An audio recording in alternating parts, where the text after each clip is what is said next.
Alhamdulillah pemirsa TV yang dirahmati Allah, kita lanjutkan tentang rukun Islam ini.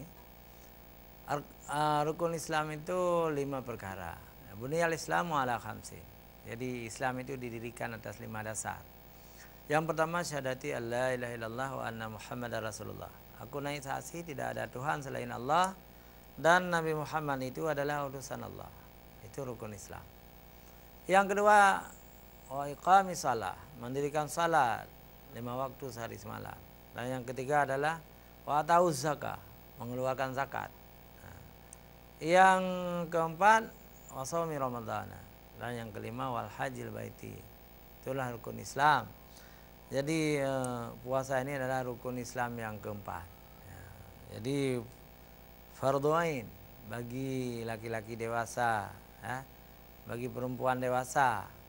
Kecuali ada 4 macam orang yang mungkin dibatalkan, tidak wajib bagi mereka.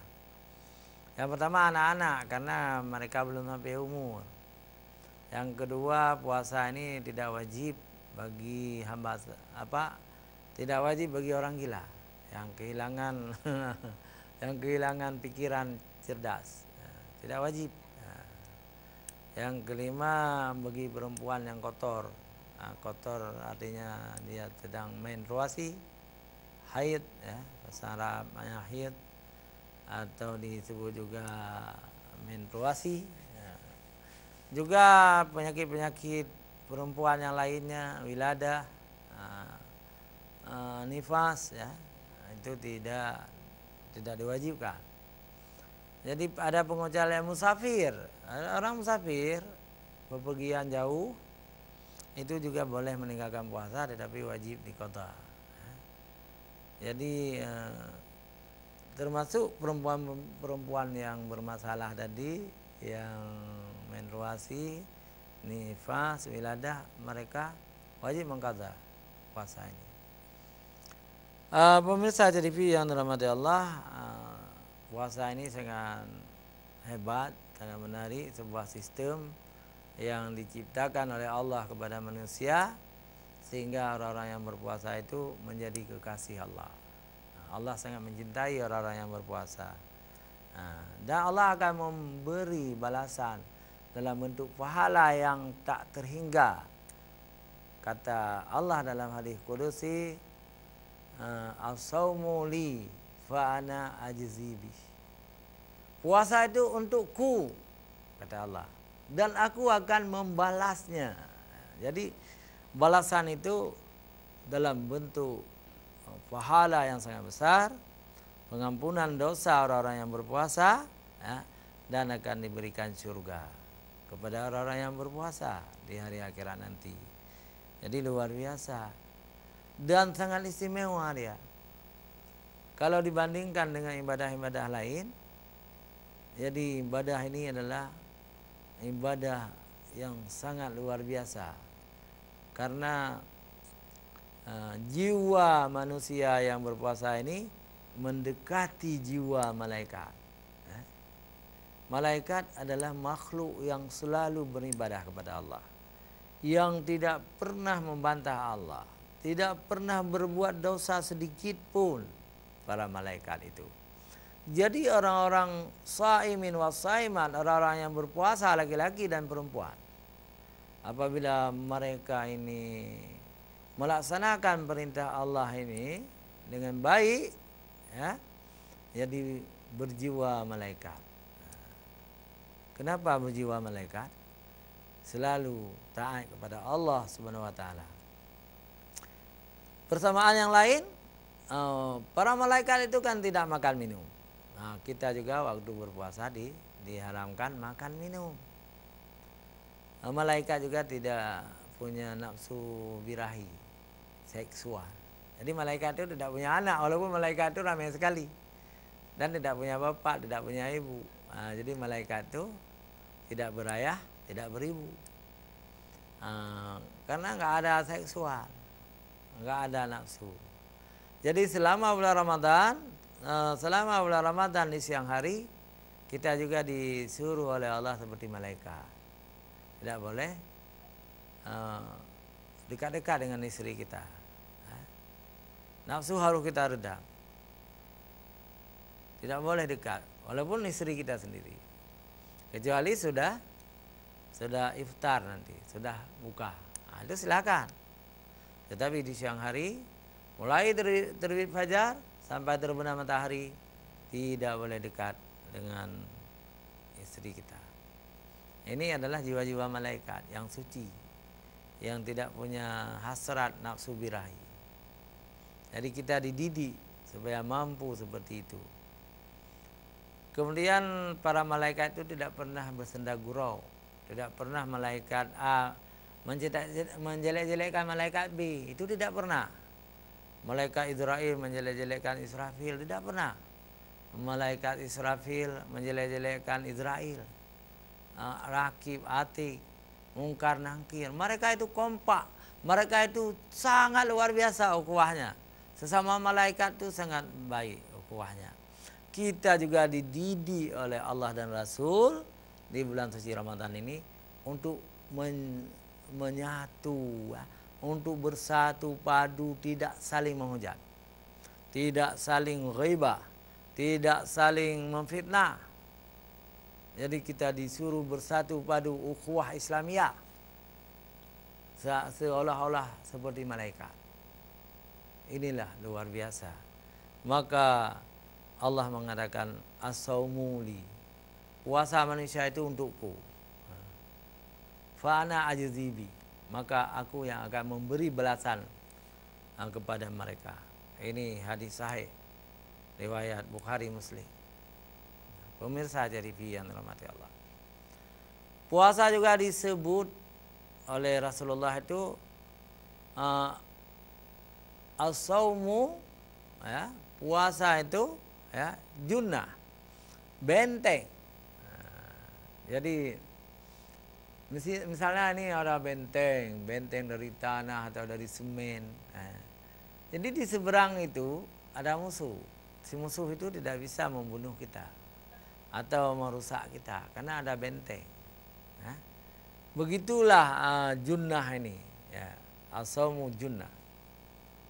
Jadi puasa ini benteng antara kita dengan setan.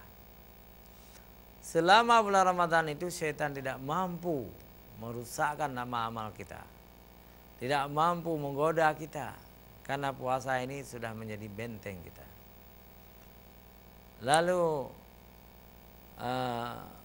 ketika tidak ada penggoda, iman kita terus tumbuh berkembang, baik iman kita. Karena musuh-musuh kita itu tidak mampu mengalahkan kita.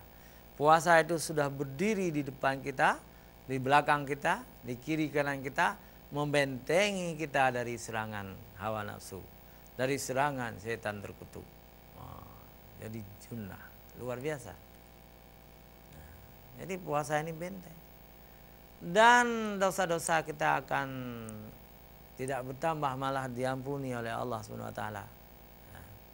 Apabila puasa itu kita bisa sedikit lagi meningkatkan kualitasnya, kualitas itu kita tingkatkan. Jadi puasa itu betul-betul menjadi imun tubuh yang luar biasa. Jadi imun itu kekuatan tubuh. Virus-virus corona, virus-virus apa saja namanya, tidak mampu menerobos benteng ini, benteng keimanan ini. Jadi luar biasa. Jadi as-saum junnah. Jadi puasa itu benteng. Kita jadikan benteng itu. Tetapi kalau kita tidak memiliki kualitas, kita beribadah tanpa kualitas, benteng ini sangat rapuh, mudah sekali dikalahkan oleh setan. Maka puasa ini wajib berniat. Innama amalu binniyat. Sesungguhnya semua amal itu harus dengan niat. Jadi puasa itu harus dengan niat. Kita niat, nawaitu shoma ghadin an adai fi syahri ramadhana kullihi. Itu yang pertama kita. Sengaja aku puasa esok hari bulan Ramadan seluruhnya. Itu niat malam pertama kita. Kemudian kita tambah dengan niat nawaitu shoma ghadin an adai fi syahri Ramadan. Sengaja aku puasa esok hari. Jadi pertama kita niat 1 bulan terus, ya. Kemudian tiap malam kita perbaharui niat itu supaya Allah menerima ibadah kita. Kapan kita niat puasa? Kita niat puasa di malam hari. Setelah maghrib sudah boleh kita niat puasa. Ya. Kita buka puasa, kemudian kita niat lagi. Misalnya tidak pernah kita niat lagi pun puasa kita sudah sah. Tetapi alangkah baiknya waktu nanti kita sahur kita perbaharui lagi niat. Jadi kita niat berpuasa itu karena Allah. Dan dalam melaksanakan puasa itu harus bersungguh-sungguh, harus karena keimanan kita. Ya. Rasulullah juga bersabda, ya.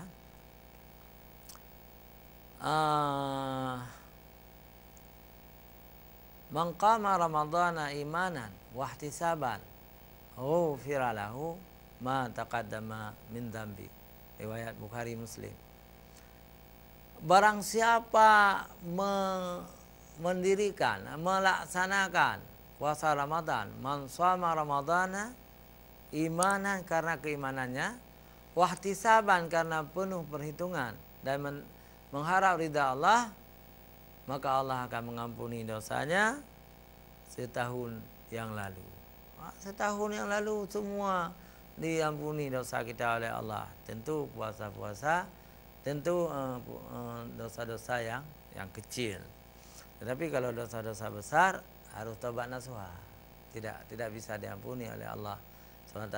Orang-orang yang membunuh, orang-orang yang berzina, orang-orang yang minum minuman keras, orang-orang yang mencuri, itu dosa-dosa besar. Orang-orang yang durhaka kepada orang tua, orang-orang yang makan riba, itu tidak diampuni. Taubat dulu baru diampuni. Tapi dosa-dosa kecil semua diampuni dengan berpuasa ini. Maka kita harus berpuasa karena Allah, karena imanan, wahtisaban, karena keimanan kita kepada Allah dan karena mengharap ridha Allah. Puasa kita itu. Pemirsa TV yang dirahmati Allah SWT, sebagai orang mukmin, sebagai orang Islam, tentu kita gembira, kita bahagia karena kita didatangi oleh bulan suci Ramadan. Nah, berbeda dengan perasaan orang-orang munafik, apabila datang bulan Ramadan, mereka itu ketakutan, mereka itu tidak senang. Sedangkan kita senang, plong, gembira, alhamdulillah. Maka orang-orang beriman itu mengucapkan tahniyah untuk Ramadan.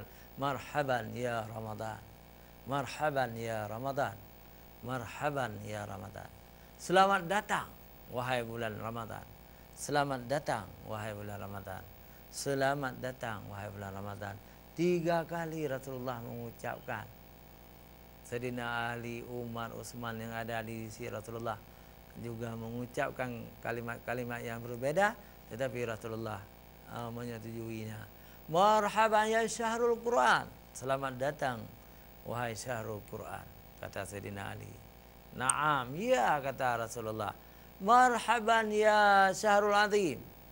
Selamat datang wahai bulan mulia, bulan besar, bulan agung, syahrul azim. Selamat datang ya sayyidus syuhur.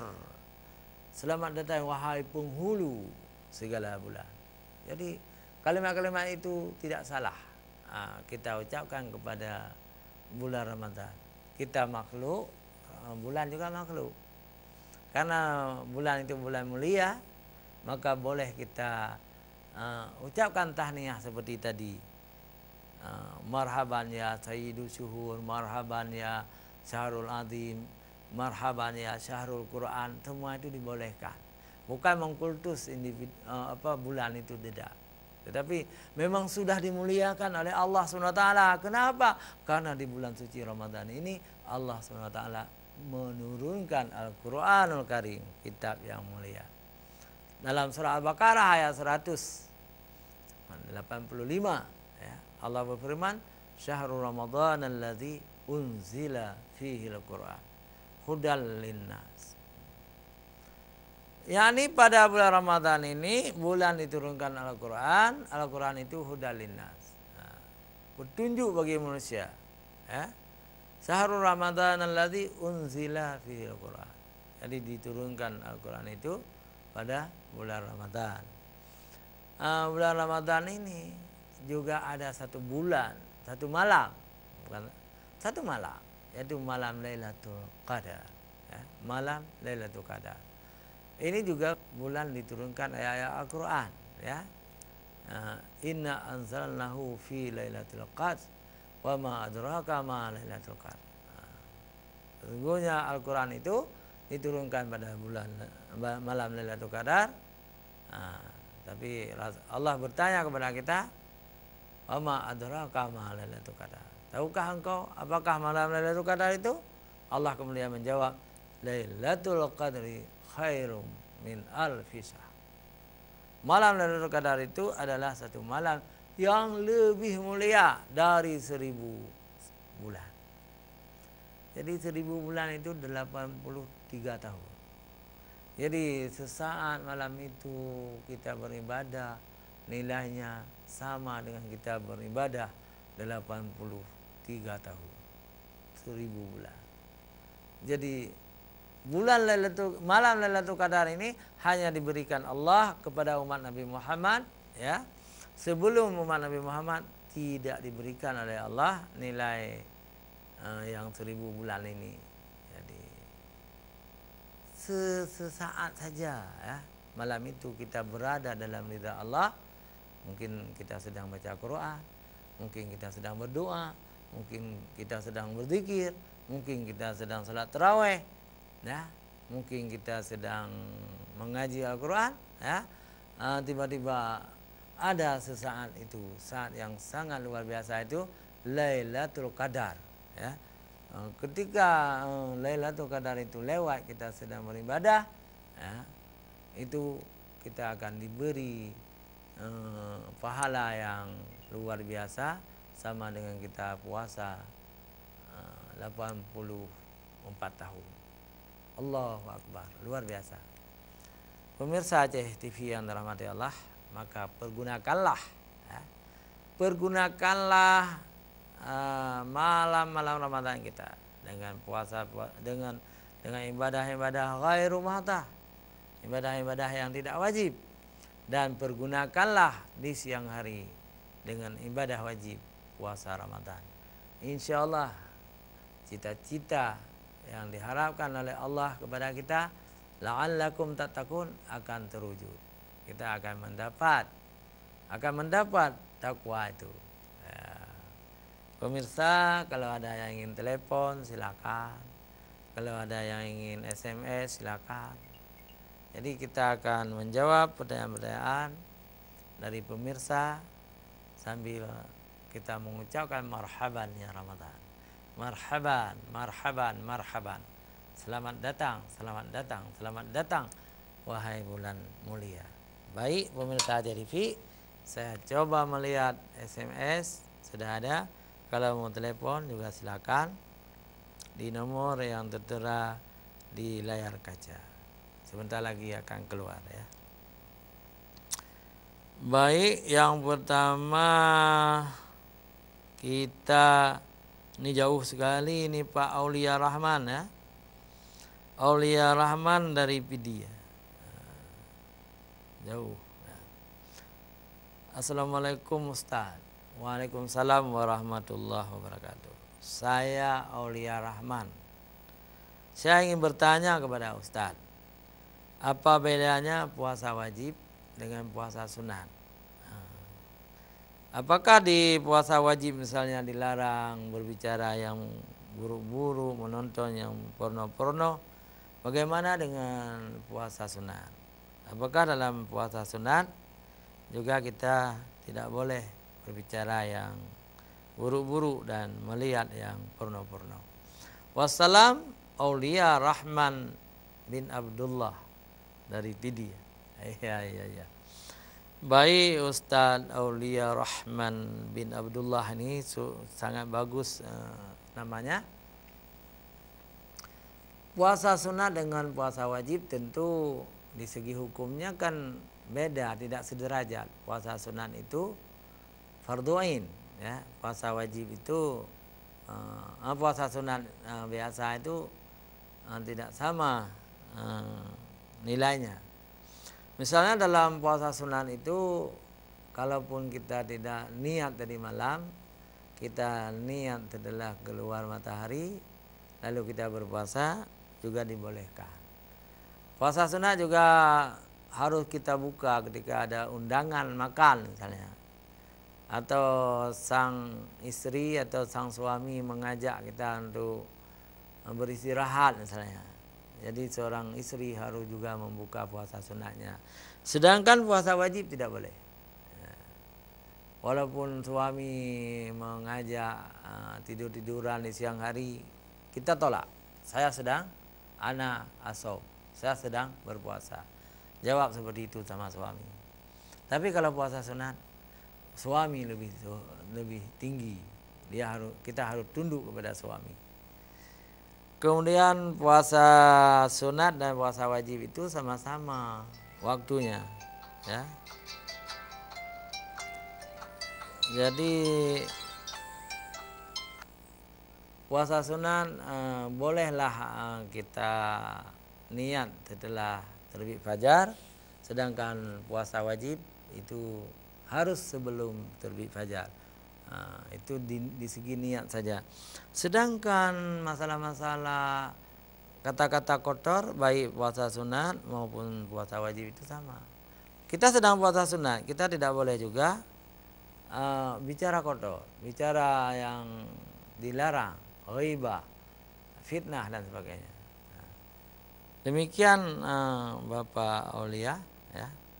Kemudian kita lihat lagi SMS, ya, dari Ibu Sri Tati, ya. Alhamdulillah rabbil alamin, kakak saya ini. Assalamualaikum warahmatullahi wabarakatuh. Waalaikumsalam. Ustaz, ceramah Ustaz yang Siraya tadi mantap. Terima kasih. Saya ingin bertanya Ustaz, ya, apakah kalau ada anak gadis kita yang belum melunasi salat puasa yang tinggal tahun lalu, sedangkan besok itu sudah puasa lagi, bagaimana hukumnya? Wah. Jadi puasa yang tinggal itu adalah utang kita kepada Allah. Karena yang tinggal itu puasa wajib dulu. Jadi seharusnya wajib diqadha. Tapi ini kan sudah datang lagi puasa wajib. Bagaimana? Ini yang terjadi khilaf daripada ulama. Ada ulama yang mengatakan wajib diganti berapa hari yang tinggal harus diganti lagi. Tetapi ada juga yang ulama menggandakan. Kalau kita sudah salah ini harus didenda. Kalau tinggal 1 hari harus dua hari harus diganti. Tapi yang paling penting adalah jangan terulang lagi. 1